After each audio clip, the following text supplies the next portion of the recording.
This is how to sit with your djembe. The djembe is a West African style drum. One of my favorite drums. They're so beautiful.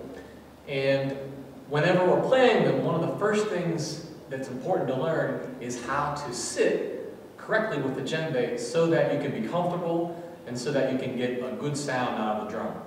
First thing is that you want to sit out at the edge of your chair.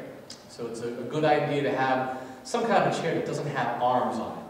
The second thing to know is that underneath the djembe, so at the bottom of the djembe, is this hole. It's called a sound hole. This is where a lot of the low-end frequencies come out of the drum. So it's really important that we allow some space between the floor and this sound hole so that the low frequencies of the djembe can come out. Those low sounds are also called the bass, or the bass tone.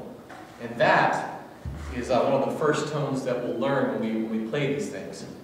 So now, once you're sitting out the edge of your seat, you want to make sure that you get the djembe, and if you have a tall enough one that reaches the ground without you having to bend your back, that's a good thing. So you tilt the djembe away from your body, so out, away, and then bring the djembe against your body so that there's still some space between the floor and the bottom of the drum.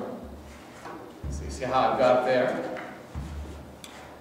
Now, you'll need to adjust yourself according to your height. If your drum allows you to, if your legs allow you to, you can wrap them around the front of the drum like so. If your legs don't do that, they're not quite that long, don't feel bad about yourself. Just do I call this the thigh master technique. So you can use the thighs and also the ankles. I like to put near my feet around the drum. So now that we've got this, we're in a good position to be able to play.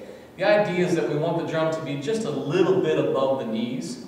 We want to avoid, I see some people try to play like this, so you can see how uncomfortable this might be very quickly. We also want to avoid this, which is just unsightly.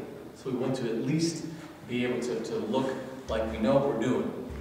All right? So just a few inches above the knees. And when we strike these things, we want to make sure that we're in a position to do so. So what I want to just point out is that you want to keep your spine relatively straight, so you don't want to slouch or have any strange position. You want to be able to sit for longer periods of time so that you can be comfortable and enjoy yourself. And so that is how to sit with the djembe.